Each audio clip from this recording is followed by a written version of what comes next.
Bismillahirrahmanirrahim. Assalamualaikum warahmatullahi wabarakatuh. Apa khabar semua?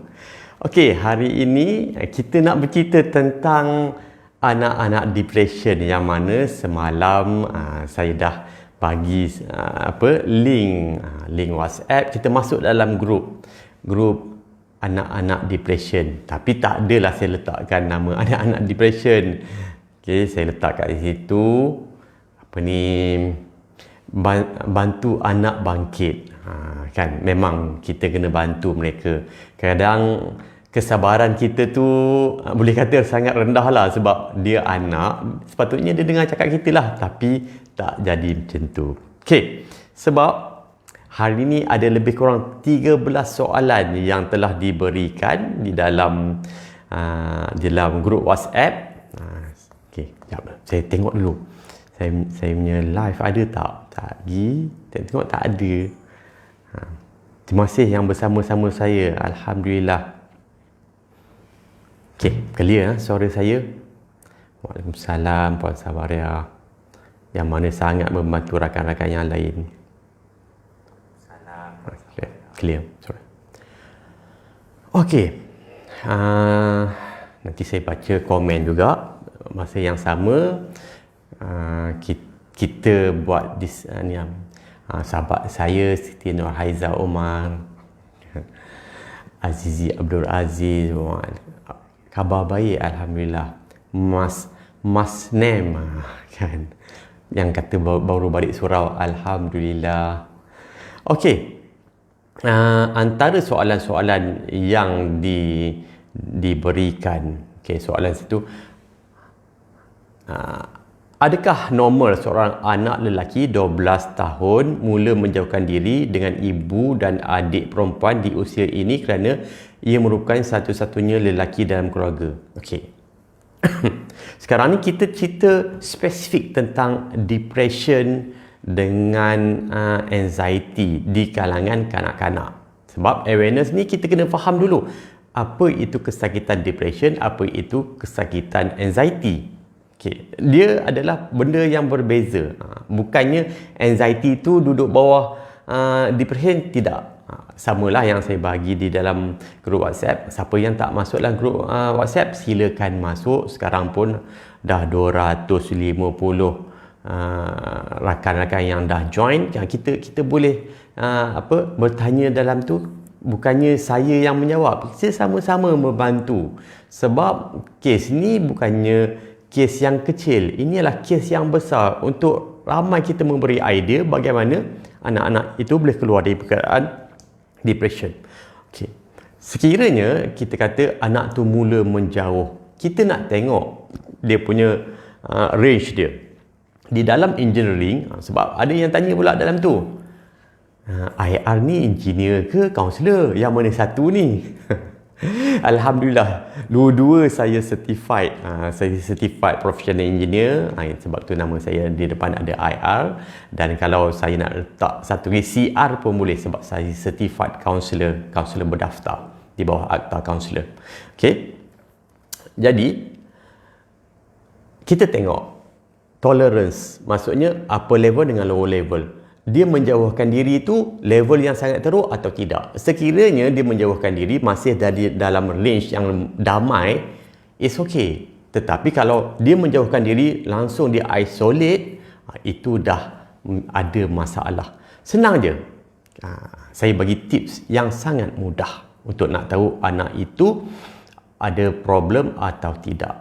Sekiranya dia lari pada nilai-nilai manusia, nilai-nilai murni tu, dia banyak dah lari dah daripada tu, mereka dah mula ada masalah. Contohnya, nilai-nilai murni. Adakah marah itu satu nilai murni? Tidak. Maksudnya dia akan mula marah. Adakah dia akan bercakap dengan nada yang tinggi? Itu kita akan nampak. Nilai-nilai murni ni dah mula hilang. Adakah dia menyendiri? Adakah? Semua ni nilai-nilai murni tu dah mula terhakis sedikit demi sedikit. Dan kita akan nampak sekiranya dia menjauhkan diri, tak nak bercakap, duduk dalam bilik, kunci dalam bilik dia, mereka dah mula ada masalah. Tetapi kalau menjarakkan diri secara normal, maksudnya dulu mulalah tidur atas riba mak, sebab tu sekarang ni dah malu sikit, itu adalah normal. Kita tengok range bawah sangat ke atas sangat. Tetapi kalau dah terlalu menjauhkan diri, dah ada simptom-simptom yang tidak kurang okey. Tetapi biasalah anak-anak takkan bercerita kepada ibu bapa. Okey, soalan kedua. Nanti saya wrap upkan ni. Tapi 13 soalan ni rasa macam tak sempat dalam 20 minit ni kan. Lama sangat pun bukan ramai nak dengar pun, lama sangat. Nanti saya bercakap kan. Okey, soalan nombor 2. Ibu bapa nak tegur anak, jangan takut. Ibu bapa nak tegur anak, jangan takut dan kurang yakin untuk berdepan dengan orang. Ibu bapa nak tegur anak, jangan takut. Okey, saya faham macam ni lah. Ibu bapa tegur supaya anak tu yakin dan jangan takut di hadapan orang. Okey. Waalaikumsalam. Ramai bersama saya malam ni. Cik Afsa ada, Puan Anis ada, Diana ada, rakan saya satu sekolah, Hiromi, Cikgu Nur Lajis pun ada. Okey. Takut berhadapan dengan orang. Itu adalah normal, bukan tidak normal. Ramai kanak-kanak yang takut dengan orang strangers atau yang dia kurang kenal. Tidak ramai yang tiba-tiba sangat spoken, jadi sangat peramah, tidak ramai. Tetapi kita tengok ketakutan tadi, ketakutan tu sangat-sangat teruk atau tidak. Maksudnya down dia tu sangat teruk atau masih dalam range. Itu kita nak tengok kan. Sebab kita kena faham umur kita berapa. Contohnya lah, umur saya 25 tahun atau umur saya 30 tahun ada anak kan. Anak dah dalam umur 5 tahun. Okey, ambil lah umur saya 35 tahun. Anak dah umur 10 tahun, 12 tahun. Masalah saya, ini nak cerita ni. Masalah saya adalah saya nak anak saya tu umur macam 20 tahun. Takkan jadi. Anda kena faham betul-betul. Anak itu adalah umur 10 tahun, 12 tahun, 9 tahun, 15 tahun. Dia akan berfikiran umur itu. Kita yang salah. Kita nak, kena berani depan orang. Tanya diri sendiri, anda dulu berani ke masa umur-umur sama dengan anak tu? Kadang-kadang lebih teruk lagi pada itu. Jadi, we give time. Sebab itulah zaman kanak-kanak dia. Hanya kita latih dia. Itu saja yang kita buat. Bukannya kita memaksa. Ramai memaksa. Termasuklah diri saya. Sebelum kita belajar, kita tahulah. Kita nak dia be perfect. Kita nak dia macam-macam lah. Dia boleh handle itu. Tak. Dia masih kanak-kanak. Dia masih remaja. Bagi masa untuk mereka membesar dan berkembang otak mereka. Bukan kita pergi pressure. Sekarang ni kita pressure gila-gila. Lepas tu, dia punya pemikiran lagi lama lagi down. InsyaAllah saya akan cerita faktor-faktor anak-anak depression. Nanti anda akan tahulah sebab apa anak jadi ketakutan, anak jadi tak yakin. Sebab 85% daripada penceritaan yang saya jumpa dengan beratus-ratus, bukan 100, bukan 200, bukan 300, lebih pada itu, 85% adalah daripada parenting. Suka tidak suka, kita kena check balik diri kita. Apa yang kita dah buat salah, tetapi kita masih bernafas lagi untuk menukarkan cara kita yang salah. Sebab kita nak ubah anak itu, pertama sekali yang nak ubah adalah aku, bukan anak itu. Aku ubah diri aku, cara aku komunikasi dengan anak, cara aku komunikasi dengan orang lain, dan cara aku merawat pun aku kena ubah. Dulu mungkin kita lagi tension, aku sakit hatilah ke anak aku sebab ini tak buat-buat, nak takut apa. Tak. Kita yang kena ubah. To change people, we need to change first. Itu yang konsep yang pertama. Sekiranya aku masih lagi tak change, jangan harap orang nak berubah. Sebab tu Rasulullah datang ke dunia dan dia punya nilai kemanusiaan sangat-sangat tinggi. Bukan dia pergi ubah orang. Orang terubah dengan sifat Rasulullah. Jadi kita dah ada contoh. Kita akan nampak balik bagaimana cara Rasulullah tu yang membuatkan dunia berubah. Sekarang ni kita kena berubah. Antara faktor-faktor adalah marah. Tak habis soalan saya dah baca. Tak apa, nanti saya akan masuk marah.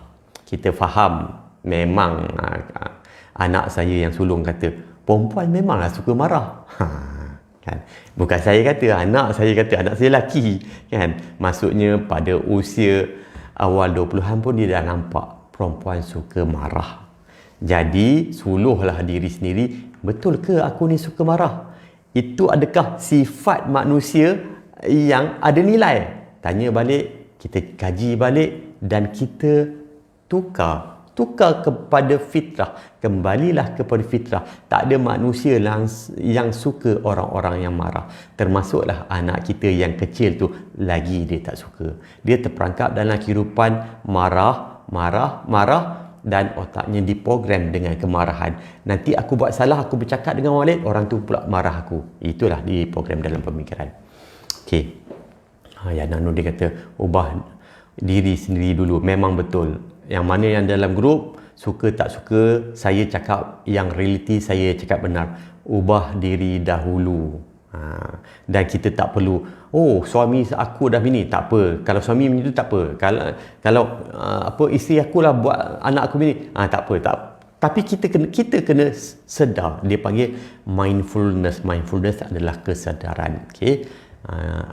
Meja Alias kata, alhamdulillah kini dengan ilmu saya mampu ubah kerana pernah berpuluh tahun berada dalam circle parenting yang hampir sahaja saya mewarisinya dan diwariskan kepada anak-anak saya. Kini telah berdamai dengan masa silam. Ya betul. Apabila mak bapak kita yang suka marah, automatically kita akan marah juga.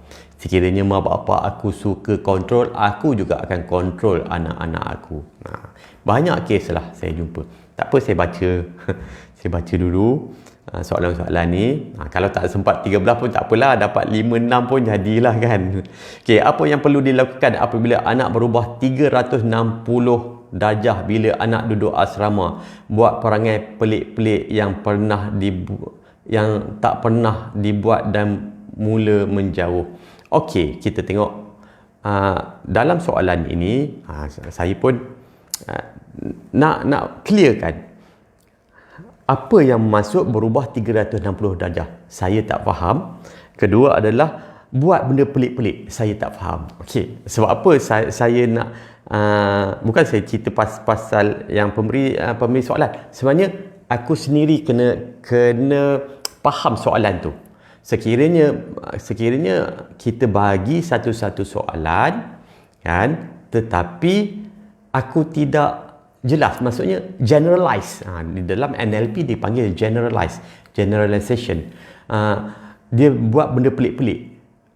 Saya tak boleh bayang pelik-pelik.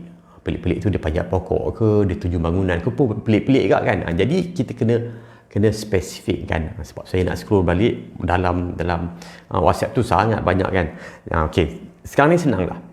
Apabila anak dah mula masuk asrama, ini kes yang banyak saya jumpa lah kan. Apabila dia ada jadi dua keadaan. Apabila anak masuk asrama, dia kata, seronok ke masuk asrama? Tuan, saya seronok masa tu masuk asrama. Sebab apa? Saya boleh keluar daripada family saya. Saya tak tahan dengan family saya. Jadi anda check lah, ada tak masalah pada family kita sendiri. Maksudnya dia tidak damai dengan apa yang berlaku daripada lahir sampailah darjah 6, 12 tahun. Kita aku jaga dia elok-elok ni. Kita rasa kita okey, kita rasa, tetapi adakah anak okey? Itu yang persoalan dia. Mana boleh kita nak dengar cakap anak? Tak. Kita kena rasai dua-dua belah. Sebab dia adalah pada usia 12 tahun. Kita usia 35 tahun. Kan? Tak sama emosinya. Jadi, apabila dia terlepas, macam satu ikatan dah terputus, dia pergi asrama, macam-macam dia nak buat sebab dia rasa sangat-sangat bebas. Okay, itu antara mungkin akan terjadi. Yang kedua pula, sebab saya jumpa banyak senario ni agak subjektif tetapi patternnya sama. Satu lagi, kita hantar anak pergi asrama penuh atau asrama tak penuh, tetap asrama lah kan, sebab saya pun daripada pelajar asrama juga dulu. Okay. Apabila dia dapat result yang bagus, kita letakkan dia dekat asrama, dia rasa sangat tertekan. Sebab apa? Dia tak suka duduk asrama, dia suka duduk rumah. Jadi dia rasa, apa yang dia rasa, aku skor tetapi mak aku memenjarakan aku di dalam asrama, di sekolah yang banyak benda aku tak boleh buat. Jadi dia rasa sangat sengsara dalam kehidupan dia pada usia 13 tahun itu. Kita kena melihat semua perspektif. Ada yang menghantar anak pergi tahfiz dan anak itu tak suka pergi tahfiz, tetapi mak bapak dia kata inilah cara yang baik untuk aku didik anak aku, tetapi dia tak suka. Cek dulu sama ada dia akan mengganggu pemikiran atau tidak. Okey, memang anak saya antara seorang pun memang ditahfiz, tapi dia yang minta pergi ke tahfiz, bukan saya paksa, tapi saya encourage untuk pergi ke tahfiz. Kan, tak kisahlah macam mana pun, kita kena tengok dari segi pandangan anak itu. Persepsi dan harapan kadang-kadang ia tidak pelik berbanding kita mengenali apa yang kita harap. Memang kita ni yang dah lebih dewasa ni, kita nak anak kita macam dewasa macam kita. Itulah masalah yang banyak yang terjadi. Okey, soalan yang keempat, macam mana tangani anak lelaki 14 tahun yang tak suka bersosial, kurang minat dengan sukan dan banyak masa pegang handphone di rumah saja. Okey, ini saya tak pasti sebab statement tu sangat pendek, sama ada dia dalam depression atau tidak. Sekiranya anak itu normal, memang normal lah. Anak-anak sekarang tak bersukan, tak macam saya dan rakan-rakan sebaya dengan saya dulu. Handphone tak ada, apa pun tak ada, memang kami bersukan lah kan. Petang-petang sampai pula kena marah sebab tak balik rumah. Sekarang ni pelik pula, kita marah anak sebab anak tak keluar rumah. Dulu kami marah sebab tak balik ke rumah. Kan? Jadi, adakah itu normal atau tidak? Kita boleh judge sendiri. Sekiranya langsung tak nak keluar daripada bilik, itu masalah. Tetapi takat tak nak keluar main handphone, itu saya rasa masih di dalam keadaan normal lah. Dan kita tidak mendiagnose sendiri. Nanti kalau sempat saya cerita macam mana kita nak nampak simptom-simptom depression atau anxiety. Okay. Waalaikumsalam, Nazri. Okey, kelima, bagaimana mahu menegur atau memberi nasihat pada anak yang emosinya pasang surut, marah tiba-tiba, sedih tiba-tiba, termenung tiba-tiba. Ini agak clear. Soalan nombor 5 ni agak clear. Marah tiba-tiba, sedih tiba-tiba, termenung tiba-tiba. Orang-orang yang dalam depression, dia tak ingatlah satu term dia panggil masalah emosi dia up and down. Orang-orang depression adalah emosi dia sangat naik turun tu sangat tinggi. Jadi dia akan sedih. Kadang-kadang tak ada isu pun. Kadang isu tu sangat sikit, tetapi triggernya sangat tinggi. Sebab apa? Kesedihan di dalam pemikiran dia dah lama terbentuk. Kemarahan dalam pemikiran dia dah lama terbentuk. Dia ditanam di dalam subconscious mind. Apabila ditanam, apa saja event yang datang masuk kepada mata dia atau telinga dia akan jump sangat-sangat cepat. Apabila dia jump sangat cepat, dia terus react, bertindak balas dengan apa yang dia rasa. Jadi ini antara simptom-simptom dah mula ada simptom-simptom itu. Jadi kalau kita boleh lagi educate atau motivate atau buatlah secara bercakap ke apa ke, insya-Allah dia akan mula turun balik. Sekiranya masih lagi teruk, carilah orang yang berkemahiran dalam bidang ini merawat. Okey, saya cerita macam mana kita akan detect depression atau detect anxiety. Sebenarnya emosi up and down itu adalah agak normal, tetapi kita tengok buffer sangat teruk atau tidak. Yang kita boleh detect mereka ni ada simptom depression atau anxiety. Sebab apa saya sebut simptom? Sebab saya tak nak diagnose langsung. Saya tak nak kata itu orang depression. Tak, saya tak nak diagnose, saya kata simptom saja. Okey, apabila dia dah mula menangis tak henti-henti, berulang-ulang, dia dah mula berkurung, kita nampak fizikal dia dah mula berubah. Fisiologi bahu dia dah mula turun, muka dia dah turun bawah, fisiologi dah mula turun. Mula dia dah akan ada ketakutan, anxiety, dia cepat menggigil, kan? Lepas tu dia cepat berdebar. Semua adalah dalam fizikal. Daripada pemikiran, hanya pemikiran, okey, aku stres tapi tak efek badan lagi. Aku stres, sangat stres, sakit bahu-bahu. Okey, tapi itu masih stres sebab dia tidak berulang lama 14 hari. Kalau aku stres 14 hari masih tak hilang, lepas tu dia makin teruk muntah, ya, anda telah mengalami satu kesakitan dan perlu untuk diagnose. Sama juga untuk anak-anak, dia akan sakit pada fizikal. Dia akan mula sakit badan, dia akan mula menangis, dia akan yang paling nampak, yang paling jelas adalah dia akan mula gastrik. Asyik sakit perut, dia tak pergi sekolah, sakit perut. Bila tak pergi sekolah, dah 2-3 hari, perut dah mula okey. Bila nak pergi sekolah balik, sakit perut balik.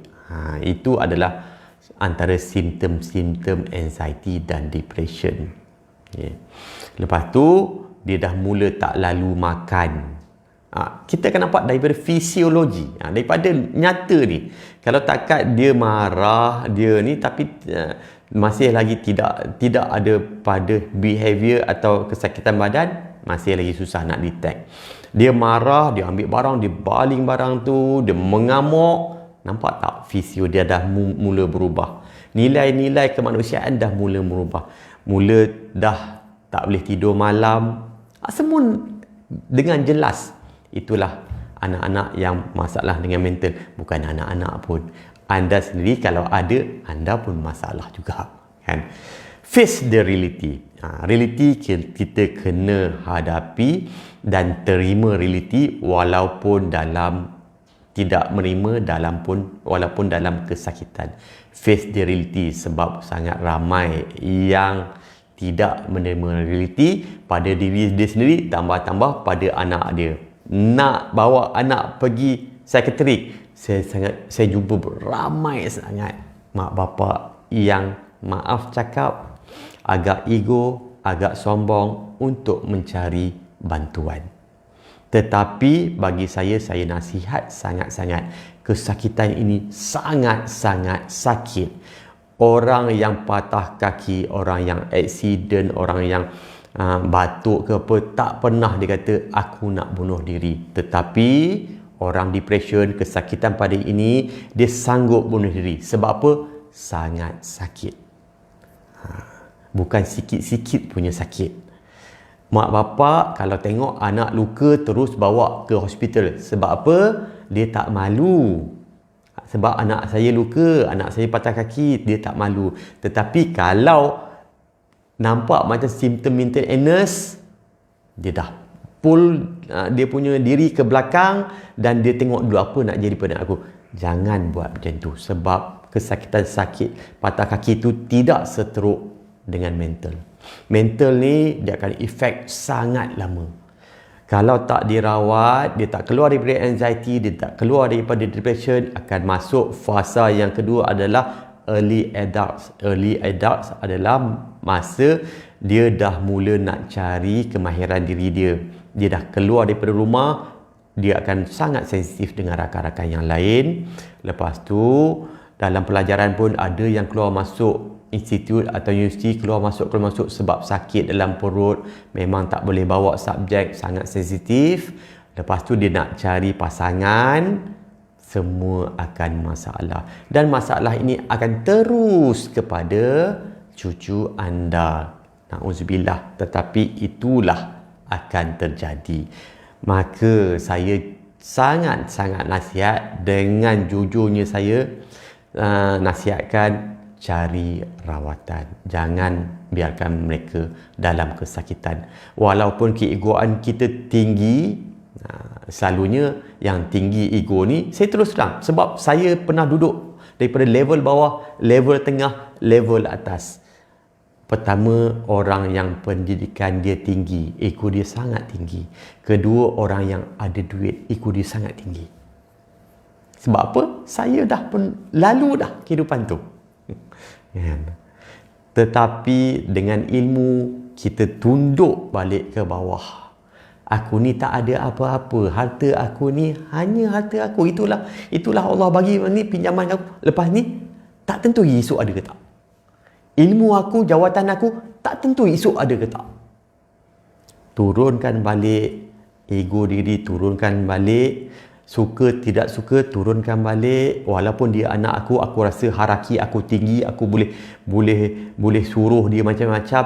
Tak, itu bukan cara dia. Sebab tu saya kata, dalam grup tu, turunkan dulu ego, kesombongan, apa-apa. Walaupun kita rasa, aku tak ego. Turunkan dulu dan buat cara proses yang berbeza. Baru kita akan nampak proses itu dah akan mula berjalan. Waalaikumsalam, Nur Asma. Okey, WhatsApp pun tak sempat saya baca banyak komen ni. Masa saya remaja dulu, mak saya pernah cakap nak bawa saya jumpa PSY sebab dia cakap sikap saya berlainan, tapi saya tak nak dan denial, dan saya move on saja dengan kehidupan. Genap usia 40, officially diagnosed with anxiety disorder. Dan saya sangat-sangat happy lah bila ibu apa yang sedar dan bawa anak untuk rawatan. Memang saya happy sebab sangat kesian. Saya jumpa depan mata saya sendirilah. Saya dengar dengan telinga saya sendirilah kesakitan ni bagaimana. Ada yang tak pernah rasa. Kalau orang yang rasa, saya rasa kalau boleh nak angkat otak ni letak tempat lain, ada tak? Boleh tak otak ni senyap? Sampai orang akan cakap itu. Sebab apa? Mak bapak aku tak faham apa yang aku rasa. Amil Landak kata, saya sangat mahu bantu anak untuk keluar dari terowong, tapi dia sendiri tak nak keluar rumah dan berjumpa dengan doktor perawat. Ya, itulah sebab saya buka grup bantu anak bangkit ni, disebabkan saya tahu masalah itu. Sebabnya anak-anak akan lari daripada perawat semua, tetapi saya nak buat satu program yang anak-anak sendiri yang ingin masuk program tu. Itu yang kita nak buat. Mereka yang ingin masuk program tu, dan kita ubah kognitif dia, cara berfikir di dalam program tu dan cara behavior dalam program tu. Walaupun sehari, impact dia yang saya tengok, dah banyak kali saya masuk program-program yang di bawah tim saya, memang berubah. Bukannya kanak-kanak, yang dewasa umur 60 tahun pun boleh berubah cara pemikiran dalam program tu. Sebab kita kena pakai proses yang berbeza. Kita tidak boleh pakai proses yang sama, sebab anak akan lari daripada dirawat. Ini yang ibu bapa yang nak rawat. Ada yang ibu bapa yang tinggal. Itu yang saya panggil, jom kita bantu sama-sama. Bukan saya seorang. Sebab saya duduk di dalam NGO yang di bawah KKM, kita jumpa sangat ramai yang bermasalah. Kan? Bukannya anak saja bermasalah, mak bapak pun bermasalah dengan cara pemikiran. Jadi saya berterus terang sebab saya kesian sebagai masyarakat Malaysia, sebagai saya pun hamba Allah, saya nak bantu paling ramai yang boleh bantu keluar dari perkara ini. Okey, saya teruskan sikit lagi. Oh, dah 10.16 dah 30 minit. Okey, saya last soalan lah. Bagaimana kita nak beritahu yang anak kita dia sedang mengalami masalah dan perlu mendapatkan rawatan pakar? Okey. Sebab tu yang mana yang bermasalah dengan anxiety, depression, saya akan kata masuk dalam AFM, Anxiety Freedom Malaysia. Apabila masuk dalam Anxiety Freedom Malaysia, apa yang saya ceritakan, dia akan nampak betul lah uncle ni cerita sebiji macam saya cerita. Sebiji macam saya rasa. Ini yang kita nak dia panggil repo, maksudnya ngam dengan apa yang aku rasa. Lepas tu ada satu page lagi, saya masukkan semua rakan-rakan punya testimonial. Saya dah boleh drive, saya dah boleh keluar rumah, saya dah boleh makan, saya dah boleh buat macam-macam. Sebab apa? Saya minta testimonial ni bukan untuk saya. Saya cakap semua yang bersesi saya, bagilah testimonial. Tak payah bantu saya. Saya bukan perlu dibantu dari segi depression, anxiety. Saya alhamdulillah tak ada depression, tak ada anxiety. Bantulah rakan-rakan yang lain. Dan memang terbukti sharing yang tahun 2020 membuatkan beratus-ratus rakan-rakan kita yang buat sesi dan keluar dari perkara ini. Tanyalah yang mana yang boleh kata more than 95% sukses, alhamdulillah, dengan izin Allah. Dan mereka tengok daripada sharing-sharing itu. Sekarang daripada tahun lepas saya dah memang fikir saya nak buat untuk anak depression, saya nak buat untuk anak depression. Sebab apa? Isu ni sangat-sangat besar. Kali ni yang saya nak buat. Jadi tak jadi saya tak kisah. Tetapi saya perlu bantu. Saya perlu buat satu innovation untuk anak-anak depression. Dan alhamdulillah saya dah buat sekali di Hospital Ceras di bawah KKM. Alhamdulillah anak-anak tu berubah. Jadi model yang sama kita apply kan kepada anak-anak depression di dalam program yang sangat mereka suka, dan kita akan ubah di dalam program itu. Okey, itulah daripada saya, insya-Allah. Kalau sempat esok lah kan. Saya FB lah dan baca lagi soalan-soalan lain. Ada soalan-soalan lain boleh utarakan, dan saya akan buat live dan sama-sama kita bantu. Bukan saya saja membantu. Saya saja membantu tak bergerak. Semua antara kita kena membantu, sebab ini adalah masa depan anak-anak itu. Walaupun bukan anak saya, dan janganlah itu anak saya ikut suka saya. Tak, itu adalah seorang insan, dia perlu dalam keadaan mental yang baik untuk meneruskan kehidupan dia next 20 years, next 40 years. Sangat-sangat lama. InsyaAllah kita jumpa lagi pada live tentang topik yang sama. Nanti saya akan ceritakan faktor-faktor dan simptom-simptom lagi. Terima kasih yang bersama-sama saya malam ni. Nanti saya baca komen, banyak komen, alhamdulillah. Dan komen-komen ni bagilah, sebab ramai yang dah pulih letakkan komen yang kebenaran. Senang je, yang benar, supaya orang yang membaca pun akan faham kebenaran. InsyaAllah kita jumpa lagi. Saya minta maaf sekiranya ada yang terasa. Memang tujuan saya nak bagi terasa, sebab saya nak bantu lebih ramai lagi. Assalamualaikum warahmatullahi wabarakatuh. Bye.